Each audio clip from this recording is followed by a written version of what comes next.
Well, it's that time of month where we zoom out and we see all the junk that is on my desk. More importantly, we're going to take this big $4,500 behemoth out of action and dust it out. It's been running pretty well non-stop for the last 6 months, so it's time to shut it all down. And also my auxiliary computer here that maintains some watchdog features as well, so we don't have any alarms go off. Anyway, we need to strip all of these guys off, pull this out, we'll take it out to the air compressor and give it a good air out. My workshop almost looks a lot like my desk at the moment too, so yeah, we've got a lot of cleaning up to do. And I've been in a bit of a mental and physical hole this last couple of months, so that's why my videos have dropped back to one every 2 days. And my last one has been split up into 3 sections because I'm trying to just make the content last a little longer while I deal with getting out of the hole. So a symptom of that has also been this machine been running non-stop. So let's go and roll this window up behind it. We'll reach in behind and start pulling some cables out. Alright, so we're in. The window lock's removed and the window open. We can see from the outside. Judging by the dust on this fan, I can tell that dust filters or not, there's still dust getting in. So we need to start removing stuff. The USBs I can nut out at a later date. And the USB-C. And the more USBs, there's a USB 3 in there. There is a Cat 5 for network. There is audio. Oh, now, I think we can tell that's audio input. That is microphone. Now, let's have a look here. We have white, and red. So that is, I'm going to remember white over there, white in the middle, red on that side. I've got to remember that.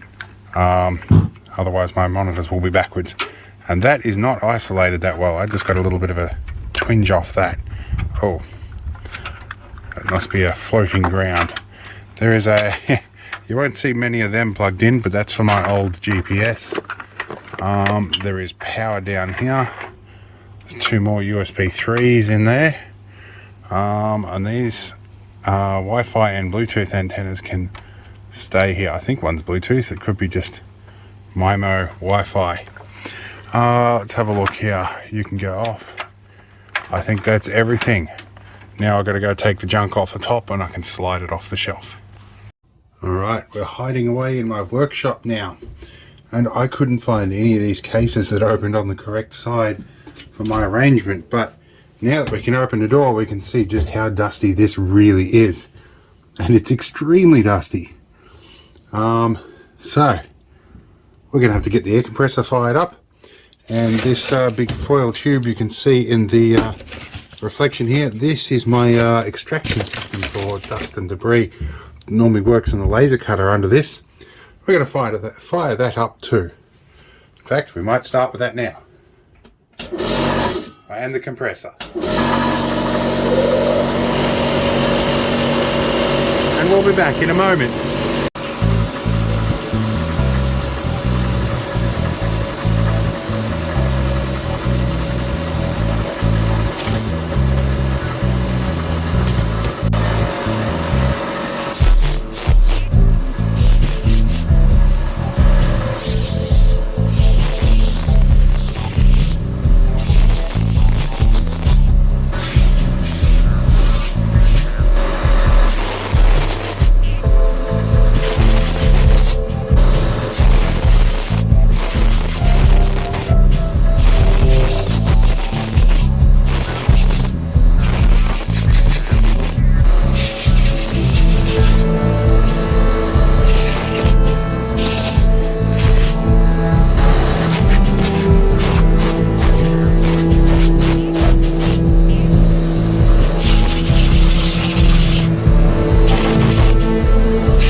couple of takeaways from this, and excuse the strobing from the fluoros.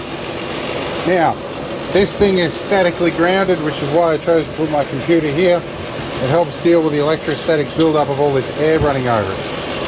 Secondly, these filters, that fan has basically got zero dust on it. These little fine filters work really well. The front filter off this, not so much. And the filter on the top didn't seem to do very much at all. So I question their value for money. My GTX is looking good. And yeah, I didn't really notice any major performance issues with this. Now if I wanted to do this properly, I'd get in with a toothbrush and I'd scrub each individual fin. But I'm lazy today. So yeah, we're looking good at the moment. We've got most of the dust out. I'm going to give the window down here a bit of a polish. And yes, you can see the build up in my workshop that I have to deal with very soon too. So give it a bit of a cosmetic cleanup and we'll wander back inside and put it back in service. Alright, so we're back where the computer was, and I want to assure you I don't normally live with my desk this dirty, but it's a weekly thing. Stuff just builds up. When you've got an active mind, that's what happens. Move our mains lead out of the way. We're going to give it an initial wipe over here, and then we're going to hit it with some spray and wipe in the corner. And I'm not sure what this laptop drive came out of. I think that it's out of a DVR. But anyway, we're going to give this a good clean down. Reduce the amount of dust that can get sucked up in there as well. But yes, the next job will be cleaning up this desk after this. But there's potentially some sensitive information in that pile of junk, so I will be doing that off camera. But I wanted you guys to sort of see the cleaning process here, because it's something that I can do to fill some content on this channel while I think of something more spectacular. I have kind of set a rather high bar for myself with some of the spectacular outdoor videos I've been doing. But unfortunately I had my infusion like day before yesterday, and yeah, I'm a bit useless. Even though I'm very articulate, it tends to cover up the fact that I'm physically a bit useless at the moment. Alright, let's get this box back in here. Now it's worth noting, I wasn't having any major performance issues or over temperature issues with this. This is just a general course of what I do as I look after this thing. And yeah, I think the cooler is probably way over capacity. I also don't overclock it. I run it for longevity, so yeah. Alright, let's get around the back and plug some stuff in. Alright, this is traditionally a very tricky camera angle to get when I've done stuff in the past here. I'm going to do up my thumb screws for that case. I think these are done up tight enough. I don't want loose connections on the antennas. It might explain some of the Wi-Fi oddities I've had. Now, what did I say? White needed to go over here. Oh. I'm hearing something arc. It's never good. Okay. Could be just the audio connector. Alright, now red goes over that side. Let's bring these over the top. Take the opportunity to detangle some stuff while we are here, because generally once this is in service it's going to be that way for a while. These guys up over the top.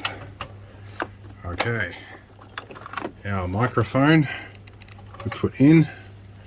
We have our audio line, which we definitely need to untangle from the coils of that. We've kind of done things in the wrong order here, because the lower down cables need to go in first. And there are some prickly plants under here, and I'm not wearing shoes. So, alright, that's our RS-232. And you may not know what that is if you're one of these modern computer people and you haven't been around since the 80s. Where is my mains lead?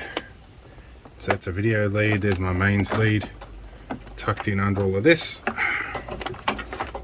It gives us, that's an IEC cable, gives us 240 volts. I will turn that switch on in a moment. Now, we have our two USB 3 leads. They go to hubs So they go on this super speed USB 3.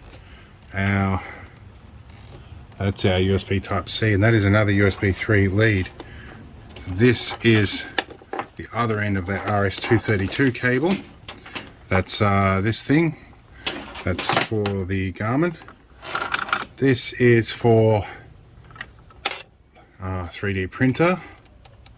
Although that one is pretty well, the Windows 10 update a while ago, it kind of aced the drivers on that Chinese PL2303 clone chip. So that pretty much bricked my Melzi printer, my Melzi board on my printer. So I'm going to do something about that later. I haven't printed anything in a couple of years, not on the 3D printers anyway.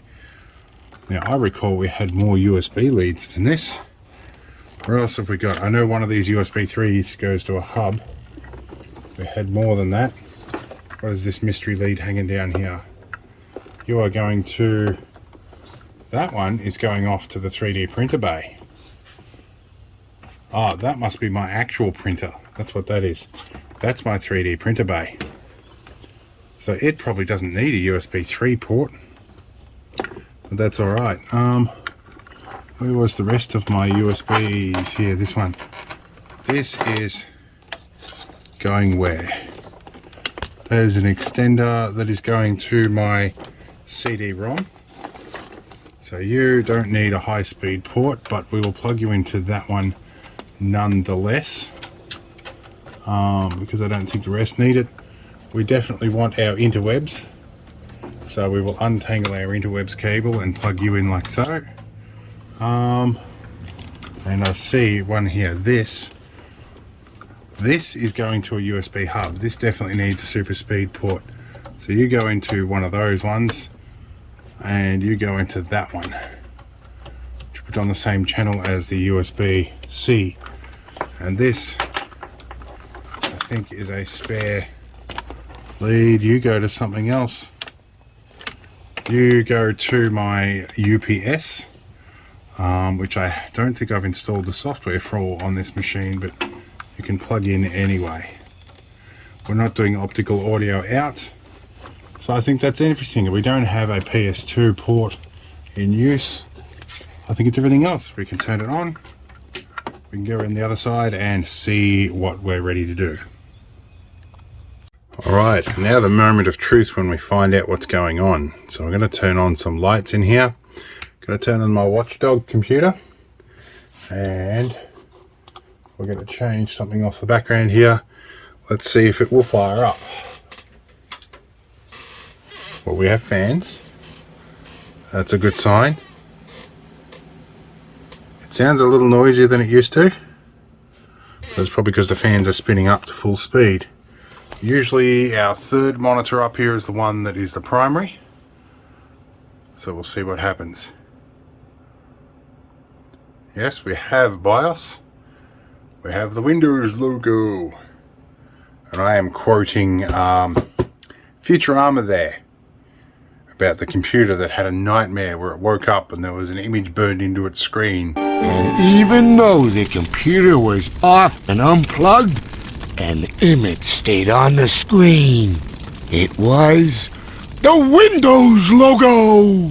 Psst, that's not scary. It is if you're a laser printer. And it was the Windows logo. Alright. Let's see if this boots up. Alright, and in the words of Dave from EEV blog, we're in like Flynn. So we're all up and running. We're good. Let's have a look at our core temp. Now, before this we were running about 54 degrees on average. It's saying about 54 degrees. No real change, although this is not necessarily the most reliable thing.